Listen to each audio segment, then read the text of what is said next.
এখন আমরা আপ হিলে উঠছি। ও মাই গড, আর একটু হলে অ্যাক্সিডেন্ট করতাম। আমি খেয়ালই করিনি এই কালভার্টের এখানে একটু গর্ত রয়েছে। দিন গেল তোমার পথ চাহিয়া, মন পড়ে সখী গোকার লাগিয়া। রামগড় টি স্টেট দেখার পরে আমরা আবার রওনা দিয়েছি কাপ্তাইয়ের উদ্দেশ্যে। কিন্তু সকলেরই জন্যই একটি দুঃসংবাদ হচ্ছে গিয়ে আমাদের সকলেরই তেল প্রায় শেষ। এখন আমরা পাহাড়ি রাস্তার মধ্যে ঢুকেছি। এখনই আমাদের তেলের সবচেয়ে বেশি প্রয়োজন। পাহাড়ে রাইডিংয়ের সবচেয়ে মজার দিক হচ্ছে এই আঁকাবাঁকা পথগুলো। এই আঁকাবাঁকা পথগুলোতে খুব সুন্দর কর্নারিং করা যায়। যদিও আমি খুব একটা ভালো কর্নারিং পারি না, তবে এভাবেই আস্তে আস্তে কর্নারিং শেখা যাব। এখন আমরা আপ হিলে উঠছি। ও মাই গড, আর একটু হলে অ্যাক্সিডেন্ট করতাম। আমি খেয়ালই করিনি এই কালভার্টের এখানে একটু গর্ত রয়েছে। রাফি ভাইয়েরকে অনুসরণ করে আমিও দ্রুত গতিতে উঠে গিয়েছি। ভাগ্য ভালো যে সিএনজিটার সাথে আমার কোনো ক্ল্যাশ হয়নি, তাহলে একটা বড় অ্যাক্সিডেন্ট হতে পারত। আরও ভাগ্য ভালো যে সামনে থেকে কোনো সিএনজি আসছিল না। ইদানিং এই পাহাড়ি রাস্তাগুলোতে প্রচুর পরিমাণে সিএনজি চলে, যা আপনারা এই ভিডিওতে দেখতেই পাচ্ছেন। রাফি ভাইয়ের কর্নারিং করার সিনগুলো আমি ভিডিও করার জন্যই এখন সিরিয়াল ব্রেক করে হিমু ভাইয়ের আগে এসে পড়েছি, যেন রাফি ভাই যখন কর্নারিংগুলো করবে তখন আমি ভিডিওতে ধারণ করতে পারি। কিন্তু রাফি ভাইয়ের স্পিডের সাথে আমি আসলে পেরে উঠছি না। এখনও অনেক অভিজ্ঞতা নেওয়ার বাকি রয়েছে। রাফি ভাইকে ধরতে হলে আমাকে আরও বেশি অভিজ্ঞতা অর্জন করতে হবে। আমাদের সবারই কিন্তু বাইকে তেলের অবস্থা খুব একটা ভালো না। আবার আমরা সাথে করে কোনো রিজার্ভ তেলও আনিনি। যেতে যেতে ফেসবুকে বিভিন্ন গ্রুপে দেখেছি যে এখানে তেলের সমস্যা রয়েছে। তারপর আমরা আশাবাদী রাঙামাটি ঢুকতে পারলে ফুয়েল পাম্প থেকে কিছু না কিছু তেল আমরা পাবই। এর মাঝে আপনারা রাফি ভাইয়ের কর্নারিং করার কিছু নমুনা দেখুন এবং ফিল নিতে পারেন।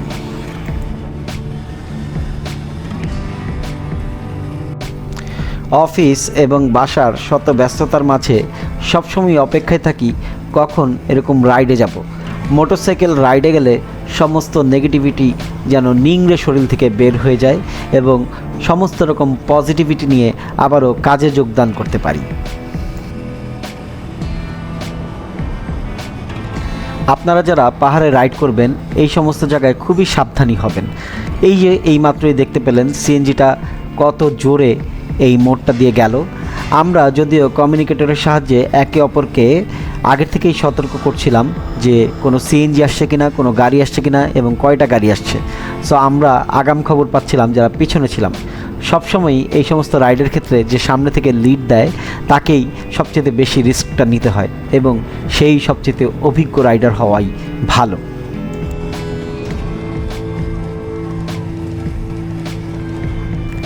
এখন আস্তে আস্তে আমরা আপ হিলের দিকে যাচ্ছি। আমরা দ্রুতই রাঙামাটি পৌঁছে যাব। রাঙামাটি পৌঁছে তেল নেওয়ার চেষ্টা করব সবার আগে।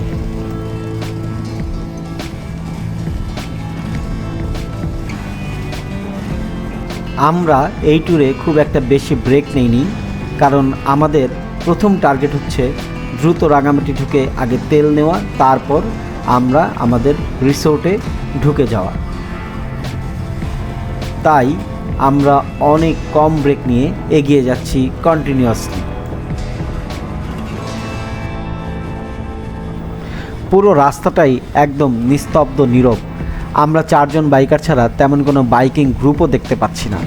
ঈদের ছুটিতে কিন্তু অনেক বেশি বাইকিং গ্রুপ আসার কথা ছিল। মনে হচ্ছে এই তেল সংকটের কারণে ম্যাক্সিমাম বাইকিং গ্রুপই আসেনি, কারণ এখনও পর্যন্ত আমরা তেমন একটি বাইকিং গ্রুপের দেখা পাইনি।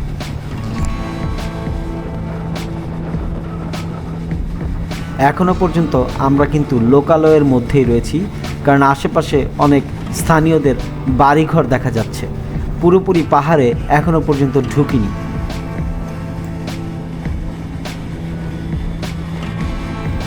এই দিনটা কিন্তু অনেক গরম ছিল।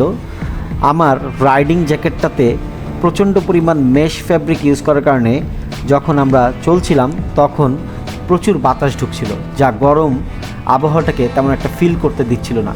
কিন্তু যখনই রাইডিং থামিয়ে ব্রেক নিচ্ছিলাম তখন এই জ্যাকেট পরার কারণে মোটামুটি ভালোই গরম লাগছিল।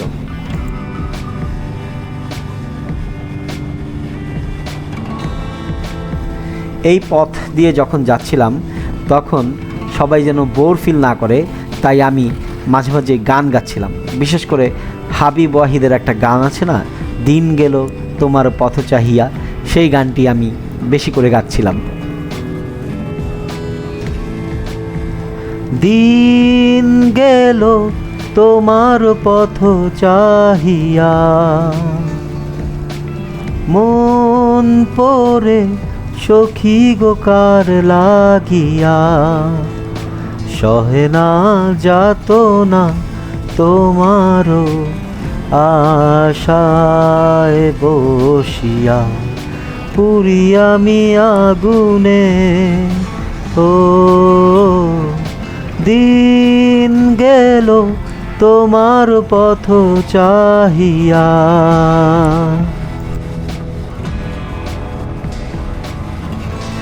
আমার অত্যন্ত বাজে কণ্ঠের জন্য আপনাদের কাছে আমি ক্ষমা প্রার্থী।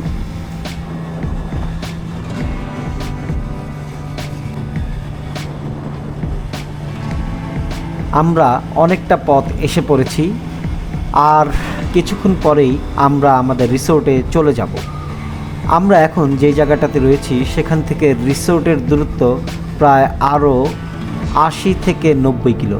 দেখুন কত সুন্দর ফুল গাছ, ফুলগুলো কি সুন্দর ফুটে রয়েছে, লাল লাল ফুল। বসন্তের সময় মনে হয় এই ফুলগুলো আরও বেশি পরিমাণে ফুটে থাকতো এবং দেখতে বেশি সুন্দর লাগতো। এখন আমরা সিন্দুকছড়িতে ঢুকছি। এখানে আর্মিদের একটি ক্যাম্প রয়েছে। এই মাত্রই আমরা সিন্দুকছড়িতে ঢুকে গেলাম, কিন্তু টেনশন হচ্ছে তেল নিয়ে। এই ট্যুরটাতে আসলে সবচেয়ে বড় টেনশন হচ্ছে আমাদের তেল নিয়ে। আমরা সকলেই এখন বুঝে গিয়েছি যে দ্রুতই তেলের ব্যবস্থা করতে হবে যদি আমরা আমাদের ট্যুরটাকে কন্টিনিউ করতে চাই। সো দ্রুত ট্রেনে আমরা এখন রাঙামাটির ভিতরে ঢুকতে চাচ্ছি, যেন কোনো পাম্প থেকে আমরা আমাদের ট্যাঙ্কি ফুল করে নিতে পারি।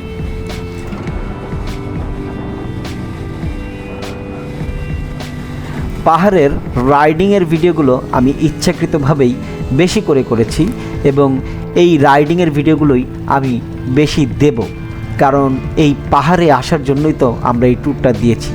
পাহাড়ের এত সুন্দর জায়গাগুলোকে যদি আমরা ক্যামেরাবন্দি করতে না পারি, স্মৃতি হিসেবে না নিয়ে যেতে পারি, তাহলে এই ট্যুরটাই তো বৃথা। দেখুন আমরা এখন এখানে একটু ব্রেক নিব এবং পাহাড়ের সৌন্দর্য অবলোকন করব। দেখা হবে আরেকটি পর্বে। ততক্ষণ পর্যন্ত সকলেই ভালো থাকুন, সুস্থ থাকুন।